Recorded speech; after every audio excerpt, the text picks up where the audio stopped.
माला की तबीयत कुछ ठीक नहीं थी। सुबह से ही उसे बुखार था। वो अपने कमरे में सो रही थी। तभी अरे ओ करमजली, अभी तक उठी नहीं क्या? अरे कितने काम है और ये महारानी सो रही है। देखो ना माँ, भाभी ने तो आज चाय नाश्ता भी नहीं बनाया है। सासू माँ, वो आज मेरी तबीयत ठीक नहीं है, सुबह से बुखार है। हो गए इसके नाटक शुरू। घर के काम ना करने पड़े इसलिए कोई ना कोई बहाने बनाती रहती है। हाँ नहीं सासू माँ, मैं सच कह रही हूँ। झूठ मत बोल करमजली, किसी एक काम की नहीं है तू। ना तो शादी के वक्त दहेज लेकर आई और ना ही इतने सालों में हमें पोते का मुंह दिखाया। इतने साल हो गए तुम्हारी शादी को, एक बच्चा तो नहीं हो रहा तुझे। पांच कहीं। सासू माँ, मुझे बांझ मत कहिए, मैं भी बच्चे के लिए तरस रही हूँ। अपने बेटे का भी तो आप जांच कराए, कमी मुझ में ही हो ये जरूरी तो नहीं। क्या कहा तुमने? मेरे बेटे को दोष दे रही है? अभी तुझे मजा चखाती हूँ। मेघा, वो छड़ी तो लाना जरा।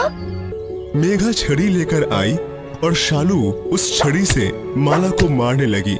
सुजय सब देख रहा था, लेकिन वो बिना कुछ बोले अपने फैक्ट्री में चला गया।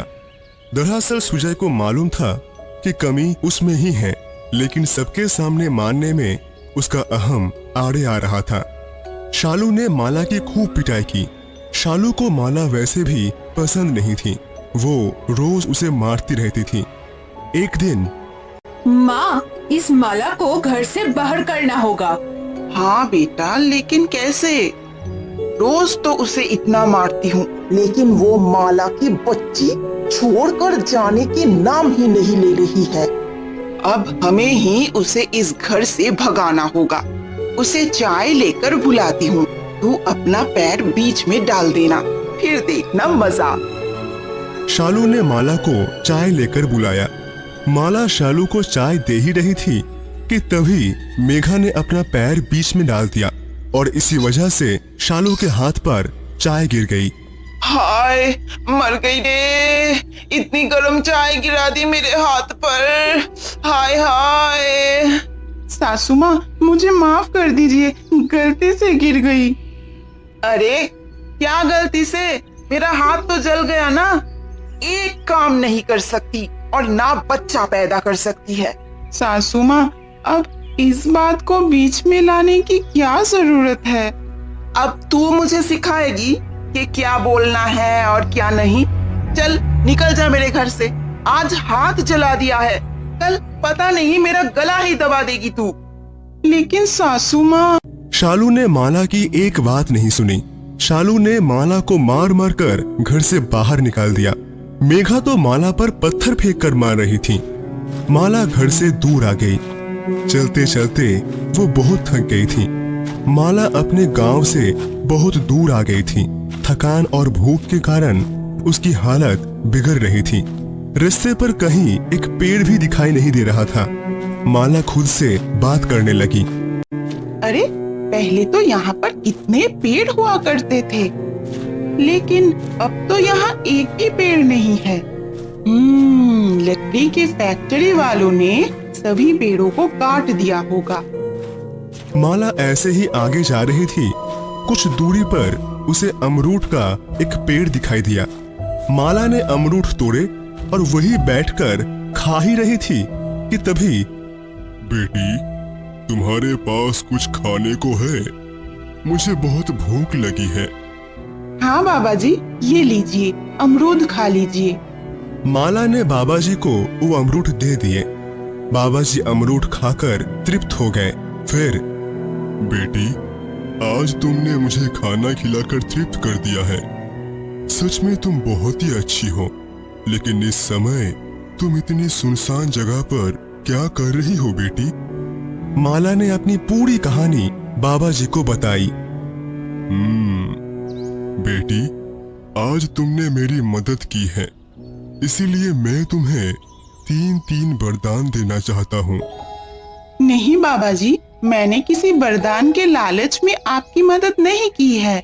जानता हूँ बेटी, लेकिन मैं तुम्हें वरदान देना चाहता हूँ। बाबा जी, कोई भी जब मुझे मारने के लिए हाथ उठाए तो उसे तेज झटका लगे, जैसे बिजली का लगता है, ताकि अब मुझे मार ना खानी पड़े। और बाबा जी, मेरी ननद ने मुझे पत्थर मारे थे। अब की बार अगर कोई मुझे पत्थर मारे तो वो पत्थर उसे ही जाकर लगे और मुझे चांदी के सिक्के मिले।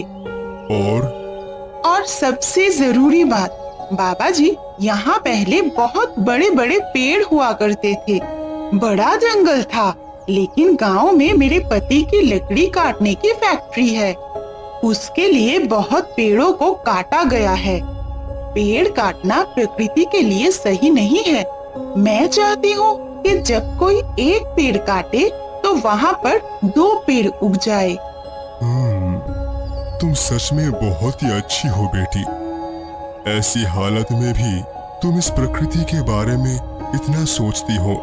मैं तुम्हें वरदान देता हूँ कि तुमने मांगी हुई तीनों चीजें पूरी हो जाए। तथास्तु। अब तुम घर जाओ, सब कुछ अच्छा होगा। माला घर वापस आ गई। उसे वापस आया हुआ देखकर शालू और मेघा को बहुत गुस्सा आया। अरे, कितनी बेशर्म है तू, फिर से वापस आ गई। सासू माँ, मैं कहाँ जाऊँ? यही मेरा घर है और मैंने आपसे माफी भी मांग ली थी। फिर मुझे घर से बाहर निकालकर क्या होगा? ज़बान चलाती है, रुक। शालू ने माला को मारने के लिए अपना हाथ उठाया। जैसे ही शालू का हाथ उठा, उसे एक झटका लगा और वो पीछे आ गई। शालू ने फिर से 1-2 बार माला को मारने को कोशिश की, लेकिन उसे झटके लग ही रहे थे। क्या हुआ माँ? पता नहीं क्या काला जादू करके आई है। इसे मारने के लिए हाथ उठाती हूँ तो मुझे ही बिजली का झटका लगता है। मेघा ने भी माला पर हाथ उठाकर देखा, उसे भी झटका लगा। माला के चेहरे पर मुस्कुराहट थी। माला को मुस्कुराते देख शालू और मेघा को घबराहट होने लगी। उन्हें लग रहा था कि उसने काला जादू किया है। कुछ दिन बीत गए। अब शालू और मेघा ने माला को मारना छोड़ दिया था। शालू को माला एक आंख नहीं बनती थी। मेघा भी माला को भगाकर अपनी दोस्त को सुजय की बीवी बनाकर लाना चाहती थी। एक दिन, माँ, इतने दिन हो गए हैं, ये माला तो खुद से घर नहीं जाएगी। अब तो हम उसे मर भी नहीं पा रहे हैं। सुजय तो पागल था जो उसके प्यार में पड़ गया। और नहीं तो क्या, उसके चक्कर में पड़कर उसे बहू बनाकर ले आया। ना तो दहेज मिला और ना ही नाती पोते का सुख। लेकिन अब करे तो क्या करे? माँ, मैंने सुना है कि गांव से बहुत दूर जो जंगल है वहाँ राक्षस रहता है। जो भी उस जंगल में जाता है वो राक्षस उसे मार डालता है। हम किसी बहाने से उस माला की बच्ची को जंगल भेज देते हैं, फिर वो राक्षस उसे नहीं छोड़ेगा। अरे वाह, ये तो मस्त आइडिया है। हम ऐसे ही करते हैं। अगले दिन, माला बेटी, ओ माला बेटी, क्या हुआ सासू माँ? अरे कुछ नहीं, वो मैं सोच रही थी कि बहुत दिनों से हम कहीं घूमने नहीं गए हैं, तो क्यों ना तुम, मैं और मेघा घूमने चले? अरे वाह सासू माँ, आज तो बहुत प्यार आ रहा है मुझ पर। अरे ऐसी कोई बात नहीं है, तुम तो इस घर की लक्ष्मी हो और तुम्हें खुश रखना मेरा काम है, इसलिए पूछ रही हूँ। जी ठीक है, हम चलते हैं। तो तैयार हो जाओ, हम भी तैयार होकर आते हैं। तीनों तैयार होने के लिए चली गई। मेघा गाड़ी चला रही थी। शालू और माला पीछे बैठी हुई थी। शालू ने माला को पानी पीने के लिए दिया, जिसमें बेहोशी की दवाई मिलाई हुई थी। माला बेहोश हो गई।